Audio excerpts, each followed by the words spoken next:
get started. So I'm not from Fremont. I was born in Belgium, but my parents moved around a lot. So the reason why I ended up speaking multiple languages is because, in fact, we had to, because I would move around from country to country. And so I spent like 12 years in Asia. I graduated from high school in Bangkok in Thailand. And I went to school both in the US as well as in the UK. I'm the first in my family to go to college. All of my parents, my uncles and aunts never actually did. And so my sister, my brother and I are the first to actually go and get a college degree.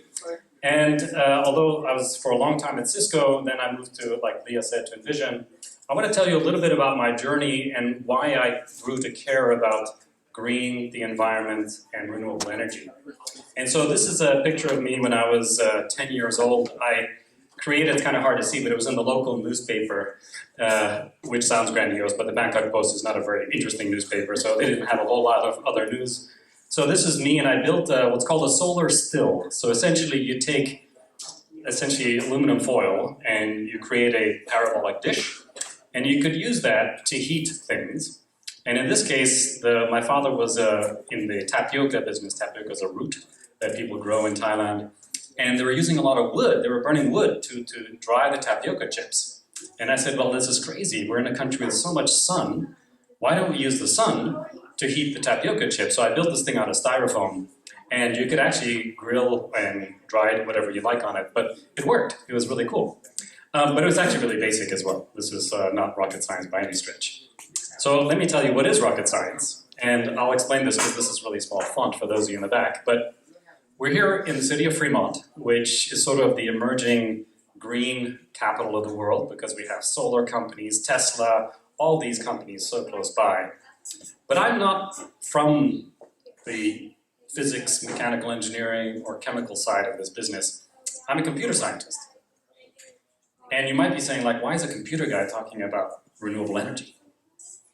And the reason is because the more I looked into it, the internet is transforming, or internet technologies are transforming the whole business of energy. So let me describe this a little bit. You've got, the transmission side of electricity, you've got the buying and selling of electricity, you've got what consumers are doing, demand response. So let me just point out a couple of things. So right now, all of these devices that are being deployed in the grid need to get monitored because they're getting old, they're starting to fail. Your transformer that's next to your house, if it blows up, nobody knows, PG&E doesn't know. Until people call, they don't know that something actually has gone wrong. So we're going to put sensors in all these things, and these sensors are going to communicate back so we can monitor what's going on. We're also getting into the business of integrating renewable energy. So clearly, and we have some guests on our panels that will talk a little bit more about that, but things like solar panels and wind turbines, hydropower, all of these new kinds of renewable sources of energy, but they're not reliable, like when the sun doesn't shine or the wind doesn't blow. So how do you integrate things that is inherently what they call intermittent, and you're able to store energy if you can into like batteries? So for example, recently Tesla announced something called the Powerwall, where you can store energy in your garage, because at night your solar panels don't produce a lot of power, but if you could store it, you could play it back. And then for consumers, you can have apps and you can have smart devices that let you monitor like the electricity consumption of different devices. You can get a signal coming back to say, hey, it would really help if you could actually turn things down or off right now. And the whole goal is to try to match supply and demand, right? That's the big problem. We have a certain amount of supply of energy, we have demand for energy. How do we establish two-way communication so that the devices that consume power can talk to the grid and the grid can talk to them? So essentially what we're doing is we're adding a digital nervous system, a sense and response function on top of the electricity grid. This is going to take a long time, but it's good news. This is what's happening pretty much all over the green and clean tech industry. Now you might be wondering, it's like, okay, so, but Guido, you're at Nokia, what does Nokia have to do with this? Well, you'd be surprised, but pretty much all companies are starting to develop programs for how they can impact their energy consumption. So some of you may know Nokia as a mobile phone company, but in fact we sold the mobile phone part of the company. And what the company still does today is it makes radio base stations. So what your phone talks to is something that we make. But one of the things you may not realize is that the vast amount of energy that's going into supplying those radio towers isn't helping you make phone calls. It's going in the fans that cool the equipment. The inefficiency is really high. And in fact, that's kind of like, if I ask for one key idea that hopefully you can retain today, is all mechanical systems, all electrical systems are inherently inefficient. Now, first question of the day. Like, you know how we're all replacing these light bulbs these days with fluorescent or LED. So if you go back to the old light bulbs, the incandescents, anybody care to guess like how much of the energy going into the bulb is actually turned into light? 5% in the front row, give that person a cigar. Yes, that's very close, 3%. 97% is lost as heat. But it gets worse, because think about the power plant that was burning fuel to make that electricity. Anybody care to guess on how efficient like a diesel or a gas turbine plant is? Sorry? No, right now.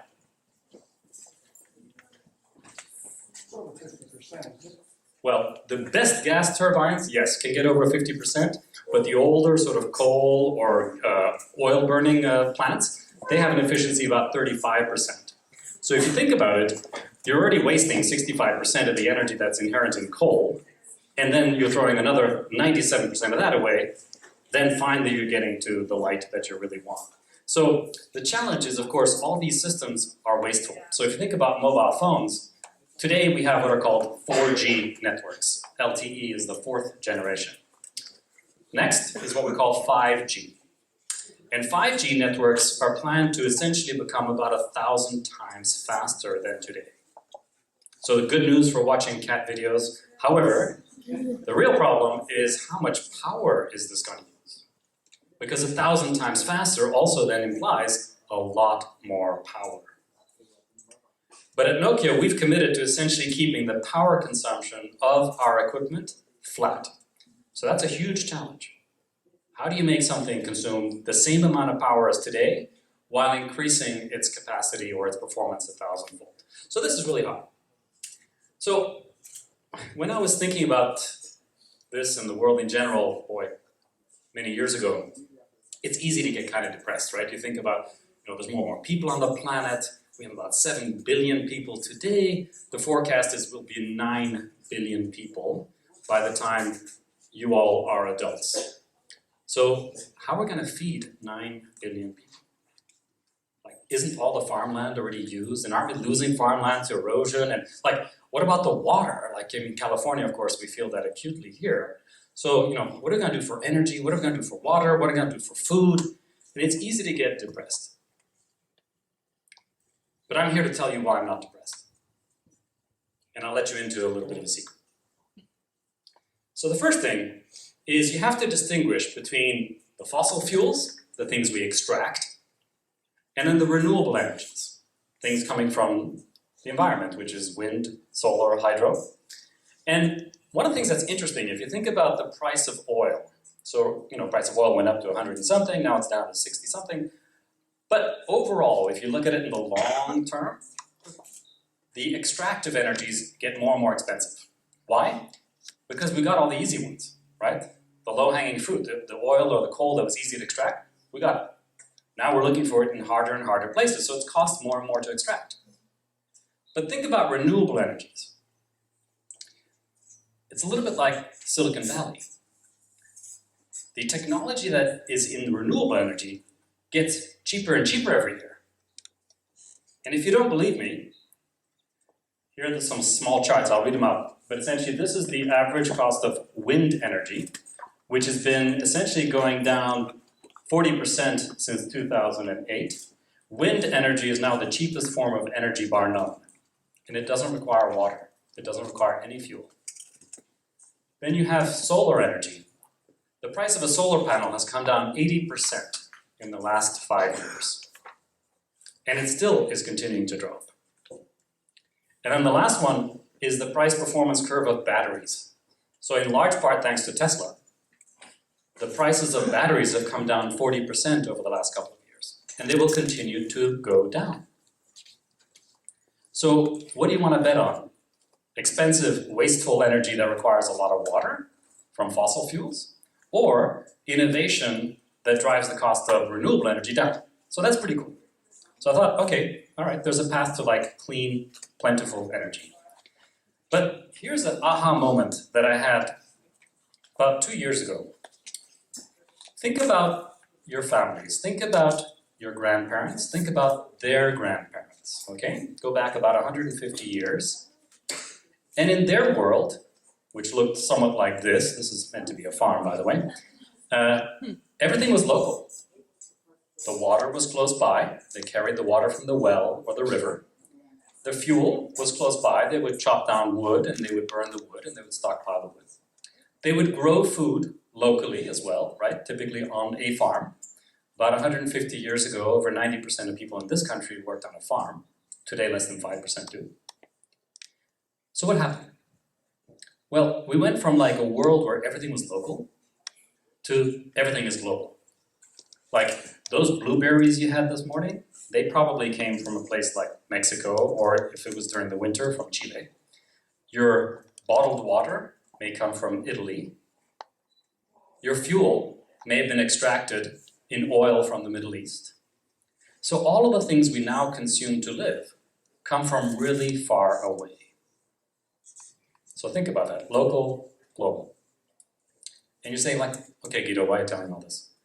Well, because one of the biggest problems we have and how we are actually going to feed a world of 9 billion people and have clean water and energy, we have the answer. And you might be wondering like, okay, tell us like, how are we gonna feed like 9 billion people, right? There's not enough farmland. And the answer is, we already have enough food for 9 billion people. You may not know that half of the food that we produce is lost or is thrown away. So if we feed a planet of 6 to 7 billion today, that means we're growing food for 9. Now you may think, okay, all right, I got the food part. What about the water?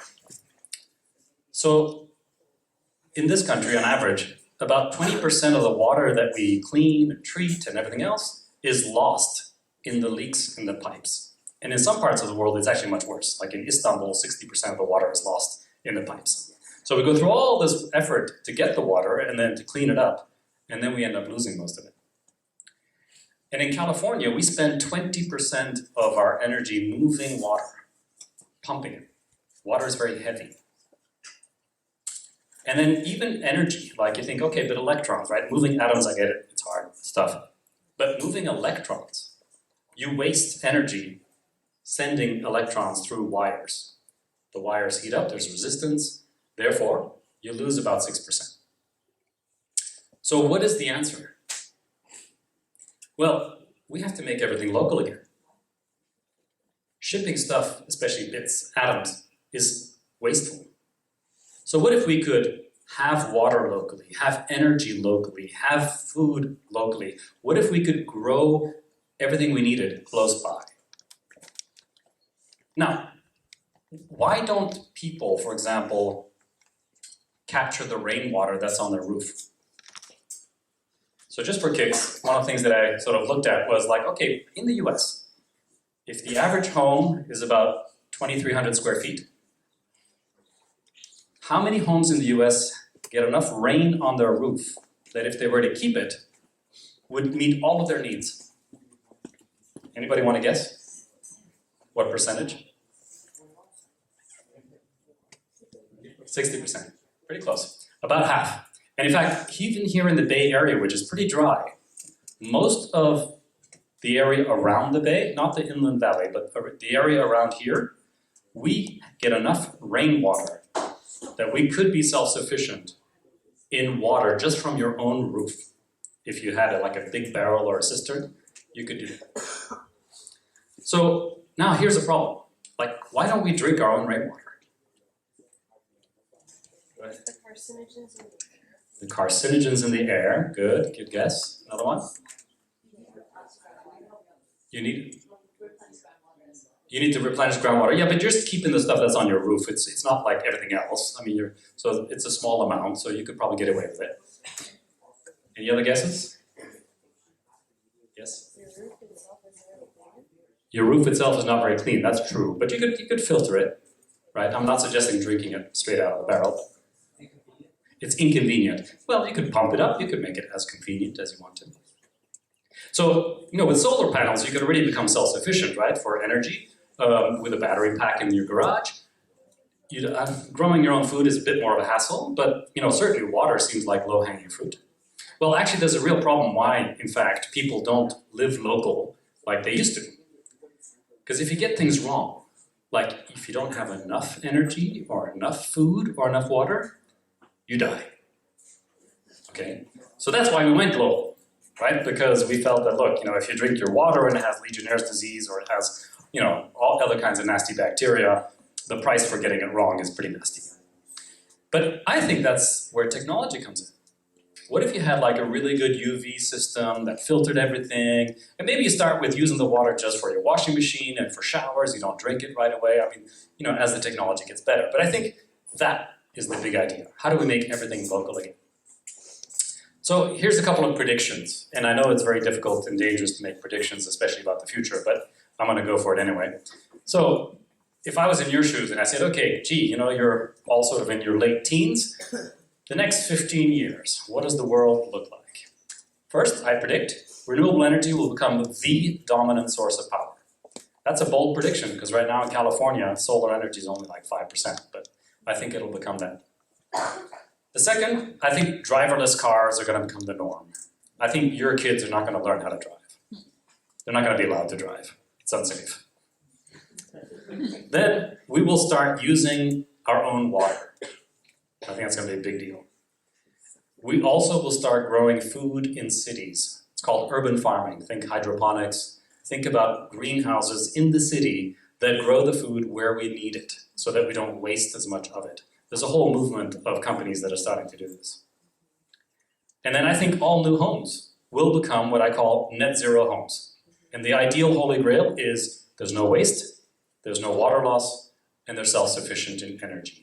I think that's where we're going. So now you might be saying, okay, this is great, sounds good. What's holding us back? And what's holding us back is that people are not rational. Let me give you an explanation. Okay, trick question. For the last 4 decades, the stock market has returned 7% annually in terms of return on investment. So if you had a couple of $1,000 and you just put it in the stock market, on average, you would have had 7%. About half of the people in the country have a stock portfolio. However, if you put solar panels on your roof, especially here in the Bay Area, you can get a pretty near guaranteed return of 16%.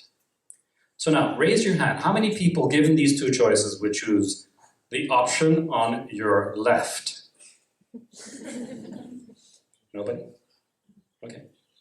All right. And the option on the right? Okay. So now, surprisingly, you look around and you go like, okay, why are there so few solar panels? Answer in the back. Way too much money. Way too much money. Well, actually, even though you may have a lot of money, you'd like to at least get some more interest on your money. This is like, I don't care if you believe in the environment or not. This is like cold greed. This is like, I want to make more money. I want to have a better return, right? So the problem is, people obviously are not actually paying attention to what is, in a sense, a great financial investment. In fact, San Jose, California is one of the best places in the country to get these kind of returns. So in fact, all of our roofs should be covered with solar panels. So the problem, what we need is not better technology, we need business innovation. So how many of you want to become scientists or engineers? Okay, about 10%, 50%. How many of you want to go into business? Okay, a little bit more, about 20%, that's good. Well, you know, we need both. Now, we clearly need good technology, but we need a lot more imagination on business innovation. So let me give you an example. You don't have to buy that panel on your roof, you can rent it. You can lease it. That means you don't have to put any money down. You might say, well, that doesn't sound very exciting. No, but it makes it easy to get. And if you think about some other companies that really didn't come up with really clever technology either, but they're doing really well, like Airbnb and Uber, and you go like, yeah, I mean, they didn't really invent the iPhone. I mean, they didn't invent the web. They're just like renting out cars and renting out homes. But that's a business model innovation. And we need a lot more of that in order to make the world green, because not everybody wants to do the right thing. There's people that are skeptics about the environment. There's people that don't want to go through the hassle. So we need to find ways to nudge them to do the right thing, and that requires business model innovation. So, that's right. What can you do? What are some ideas for you? Well, the first thing is, if we want to feed a planet of 9 billion people and have clean energy and clean water, don't waste it, right? We don't have to grow more food. We just have to find ways to waste less of it. And the same is true for energy. The best way to do that is to go local. Like I said, produce the energy locally, produce the food locally, produce the water. And I think if we do that, then green isn't only something you do because you believe it's the right thing to do. It's also economically the best thing to do. And that's great. We also now know that people aren't rational. In fact, if you want to go further and look at that topic, there's some great books like Predictably Irrational. It's fascinating. So the trend is your friend, especially exponential change. Think about the trends and see how you can take advantage of them. But change is hard. And that's why we need smart people like you. Because if you're here on a Sunday listening to me, that's because you're interested in this. So with that, thank you very much.